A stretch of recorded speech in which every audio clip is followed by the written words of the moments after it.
Episode की start में रियोमा कहता है, मैं आप लोगों पे निर्भर रहा हर चीज के लिए तो मुझे लगता है मैं एक बेकार इंसान बन जाऊंगा।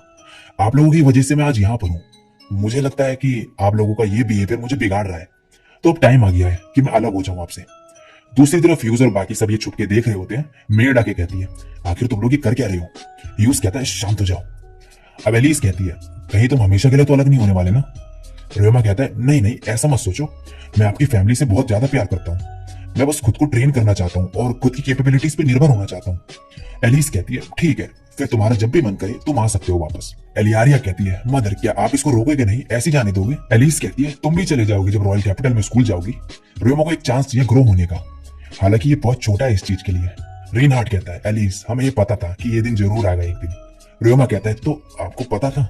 रीनबाग कहता है, हम ये नहीं कहेंगे कि हमें पता था, लेकिन हमें पता था कि एक दिन तुम्हारी ऐसी इच्छा होगी अकेले रहने की। तुम एक टैलेंटेड बच्चे हो। सेबस कहता है, इस सिटी में आते ही तुमने गिल्ड वगैरह में रजिस्टर कर लिया और बड़े ही अच्छे से काम किया, और इसलिए हमने एक्सपेक्ट कर लिया था कि एक दिन तुम इस बारे में जरूर बात करोगे। एलियारिया कहती है, सबको पता था सिर्फ मुझे छोड़कर, मैंने कभी सोचा भी नहीं था कि ऐसा कुछ होगा। सेबस कहता है, लेकिन हमने ये एक्सपेक्ट नहीं करा था कि तुम हमें इतनी जल्दी छोड़ दोगे। रीनबाग कहता है कि हम तुम्हें जाने से नहीं रोकेंगे, लेकिन तुम अपना ख्याल रखना। तुम जा सकते हो अब, लेकिन उससे पहले तुम्हें हमारी कुछ शर्तें माननी होगी। पहली, तुम्हें हमें रोजाना लेटर देके अपने बारे में अपडेट्स देनी होगी। रीनहार्ट कहता है, दूसरी, तुम्हें कभी कभार हमसे मिलने आना होगा। और एलिस कहती है, और तीसरी, कभी भी मदद मांगने से पीछे नहीं हटोगे जब भी तुम्हें जरूरत होगी किसी चीज की। ये सबसे इंपॉर्टेंट है। रियोमा कहता है, ठीक है, मैं सब याद रखूंगा। एलियारिया तभी कहती है, मुझे बहुत दुख है कि तुम जा रहे हो, लेकिन मैं तुम्हारे डिसीजन की रिस्पेक्ट करती हूँ। लेकिन फिर भी मैं चाहती हूँ कि तुम एक और शर्त मानो।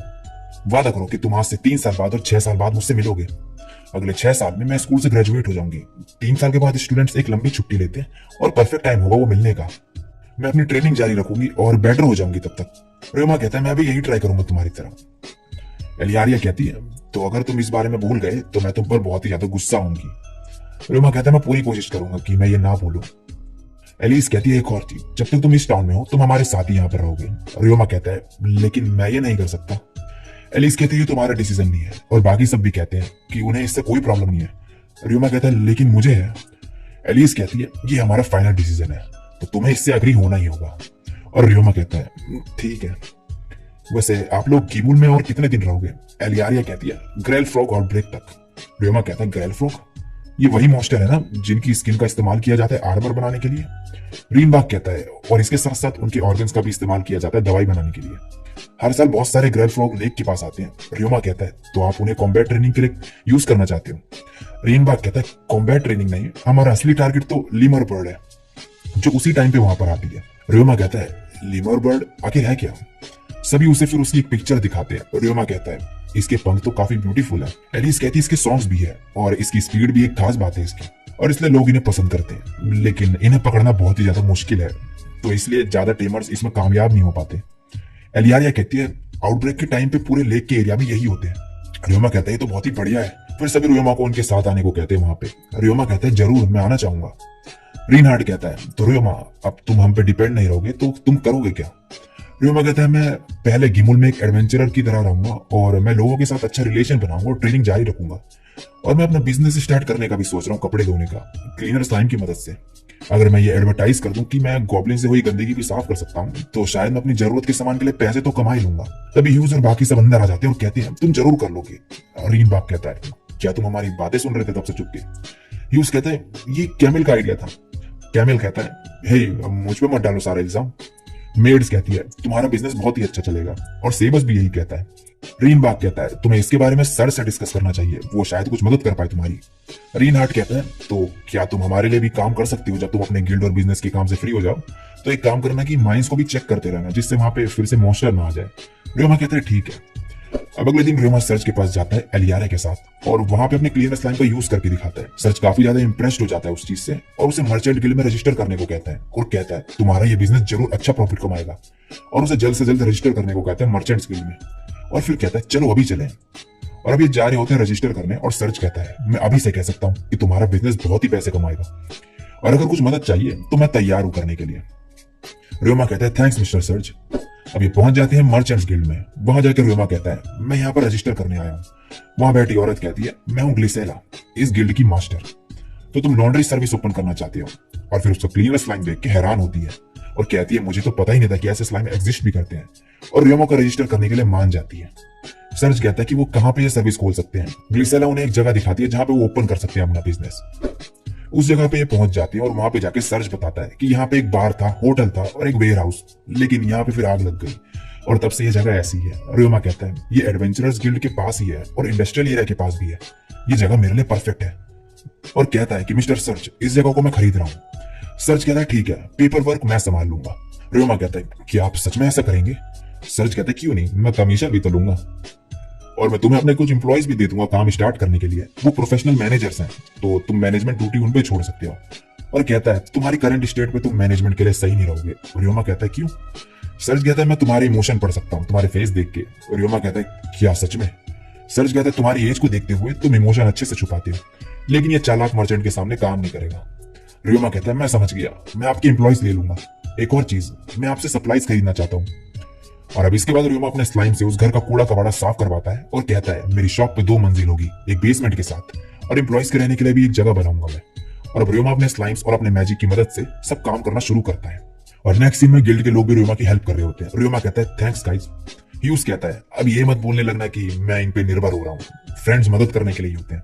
कैमिल कहता है हाँ ऐसा मत सोचना, हम फ्रेंड्स हैं, हम बस मदद करना चाहते हैं।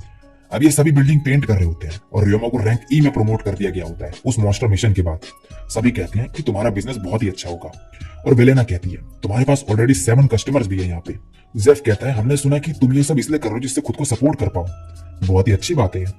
मिजेलिया कहती है तुम बिल्कुल पागल हो, अगर कोई मेरे को ऐसे रखता तो मेरे तो मजे ही आ जाते। आशा की कहता है कि मुझे तुम्हारे सोचने का तरीका पसंद आया। और फिर सीलिया कहती है गाइस बिल्डिंग अपने आप पेंट नहीं होने वाली, तो बातें कम करो और काम ज्यादा। अब ह्यूज रियोमा से बोलता है बैम्बू फॉरेस्ट लॉन्ड्री सर्विस, इसका क्या मतलब हुआ? रियोमा कहता है मेरा लास्ट नेम है टाका बयाशी, ये नाम मैंने इसी के ऊपर रखा है, जिस टाउन में मैं बड़ा हुआ वहां पे टाके का मतलब है बैम्बू और बयाशी का मतलब फॉरेस्ट। ह्यूज कहता है ओह अच्छा, पता नहीं इसका क्या मतलब है, लेकिन नाम अच्छा है। एलियारिया कहती है आसपास का एरिया डल सा लग रहा है, हमें फ्लावर्स लगाने चाहिए यहाँ पे। रियोमा कहता है बहुत ही अच्छा आइडिया है, और अब ये सब फ्लावर्स लगाने लगते हैं। एलियारिया कहती है तुम बिल्कुल भी नहीं थके इतना काम करके। रियोमा कहता है ये तो कुछ भी नहीं, जहां पे मैं पहले काम किया करता था उसके मुकाबले तो ये बिल्कुल भी काम नहीं है, लेकिन जब काम करने के बाद मुझे क्लाइंट से कॉम्प्लीमेंट मिलते थे तो वो बहुत ही खुशी का पल होता था। एलियारिया कहते तो तुम किस तरीके का काम किया करते थे?